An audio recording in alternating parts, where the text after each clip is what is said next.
reçoit Robert Caban, donc inspecteur général du groupe des mathématiques, et chargé de mission par le ministre de l'Éducation nationale pour porter la nouvelle option informatique et culture numérique en terminale S à partir de la rentrée 2012. Une question sur le recrutement des enseignants justement qui vont porter le discours, qui devront être formés auparavant. Comment s'organise le recrutement et leur formation? Alors nous appuyons sur 3 réseaux, les enseignants en mathématiques, en physique et en sciences et techniques de l'ingénieur.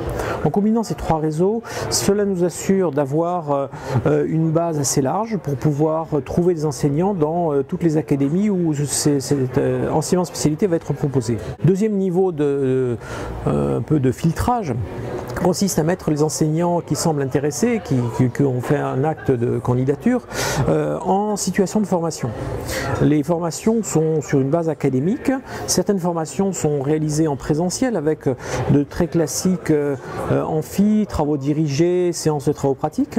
D'autres formations se déroulent en présentiel grâce à une formation à distance, une FOAD qui nous a été réalisée par l'Université de Limoges. Bref, la formation bat son plein, elle fonctionne en ce moment dans quasiment toutes les académies. Globalement, nous sommes en train de former à peu près 1300 professeurs. Donc à partir de janvier, on va s'occuper des élèves. Pour eux, il y aura d'abord le besoin de documents de présentation, d'un discours un peu standardisé pour qu'ils puissent s'y retrouver. Les élèves peuvent se déterminer pour l'enseignement de spécialité, soit parce qu'ils ont une appétence, ils ont envie d'en savoir plus sur l'informatique ou sur le numérique, ou ils pratiquent déjà et ils aimeraient aller plus loin, ou par curiosité, ou alors par calcul. Certains élèves font des choix simplement parce que ça leur semble rentable pour leurs études supérieures.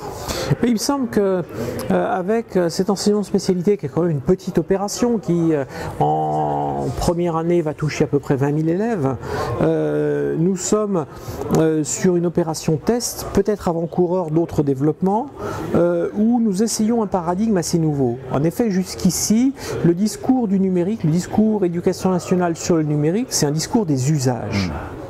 Mais là, nous ne sommes pas sur une problématique des usages, mais c'est une problématique de la création, de la compréhension des mécanismes fondamentaux et d'un coup d'œil vers les débouchés.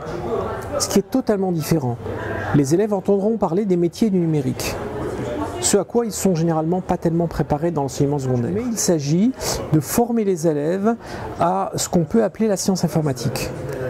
C'est un domaine que nous avions complètement perdu de vue depuis plus d'une dizaine d'années et que nous réinitialisons, il faut l'avouer, sous la pression des employeurs qui nous signalent régulièrement qu'en fait ils n'ont pas assez de monde à embaucher, ils ont des postes de travail qui restent non pourvus. La ligne directrice, c'est nous allons nous mettre à enseigner l'informatique, pourquoi et comment.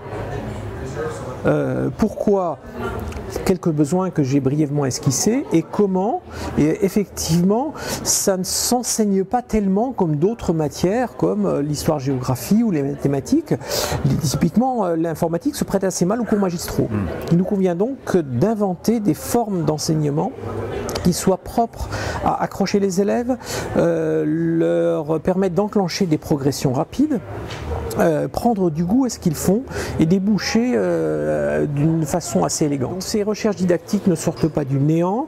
Nous avons des chercheurs en didactique, des disciplines en didactique de l'informatique, et il y a aussi des enseignements dans d'autres pays, notamment en Suisse, en Allemagne, ici en Grèce. Donc il y a des précédents qui nous permettent, par l'observation, par les démarches de comparaison, de savoir un peu où aller et quelles erreurs ne pas réaliser.